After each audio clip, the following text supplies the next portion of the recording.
श्रीमान आदरणीय आदिल जी सर आ रहे हैं। वो पन्ना धाय वाली कविता है, उसके बारे में आपको कुछ बताने जा रहे हैं।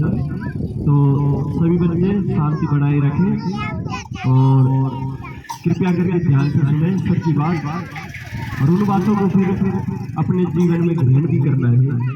तो आदरणीय श्रीमान आदिल जी सर आए और बच्चों को बताए वो पन्ना धाय वाली कविता है उसके बारे में।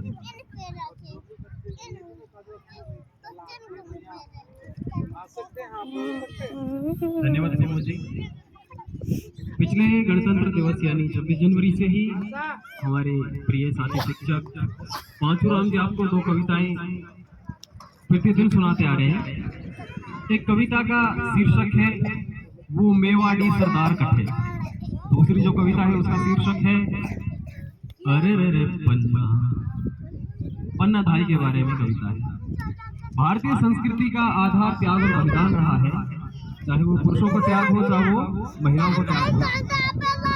ये कविता है पन्ना धाई की, ये एक राजघराने से संबंधित है जिसमें एक महिला है पन्ना। पता है को धाई किसे कहते हैं? जो राजकुलों के जो बच्चे होते हैं, राजपुत्र होते हैं, उनकी देखभाल करने वाली जो महिला होती है उसको धाई कहते हैं। महाराणा प्रताप के पिताजी उदय सिंह जब छोटे थे, राजपूती परंपरा में एक नियम रहा है कि जो बड़ा पुत्र होता है वो गद्दी पर बैठता है। उदय सिंह को गद्दी पर बैठाने की बात चल रही थी। उस समय उदय सिंह बाल्यावस्था में थे, लेकिन जो उनके पिताजी थे, उनकी जो दूसरी पत्नी थी, उनका जो पुत्र था, उनको गद्दी पर बैठाने की बात चली।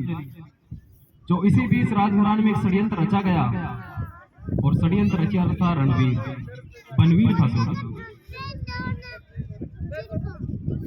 महाराणा उदय सिंह को भाई पन्ना के पास भेज दिया गया था उनकी देखभाल करने के लिए। जैसे ही बनवीर को पता लगा कि दुर्ग में उदय सिंह पन्ना धाई के पास में है, तो एक दिन आता है और महल में प्रवेश करता है और कटार तलवार अपनी लाता है उस बच्चे का कत्ल करने के लिए।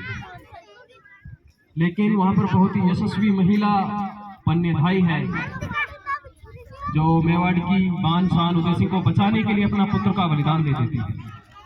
उनका पुत्र चंदन जिस सैया पर प्रतिदिन उदय सिंह लौटा करते थे, जब पन्ना धाई को पता लगा कि आज बनवीर इनका कत्ल करने वाला है, महल में प्रवेश कर चुका है, तो उनकी सैया पर उन्होंने अपना पुत्र चंदन को लिटा दिया और उदय सिंह को वहां लुटा दिया जहां देवी चंदन सोया करता था।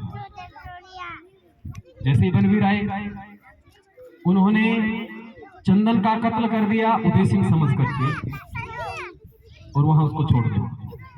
बाद में कलेजे पे पत्थर रख करके अपना पुत्र का बलिदान देने वाली पन्ना धाई अपने पुत्र को एक टोकरे में रख करके बाहर फेंक आती है, और जो बनवीर का जो भेद था वो भी निकल गया कि अब गद्दी पर हम बैठेंगे। चंदन को मार दिया था उसने उदय सिंह समझ करके। तो भारतीय परंपरा का ये आदर्श है और सबसे यशस्वी और बहादुर महिलाओं में नाम गिना जाता है पन्ना धाई का। इस कहानी का यही भावार्थ था कि एक अपने पुत्र का बलिदान देने वाली पन्ना धाई जिन्होंने अपने वचन को दृढ़ निश्चित रखा और अपने वचन को बनाए रखा। बहुत बहुत धन्यवाद। हमारे समाज बच्चों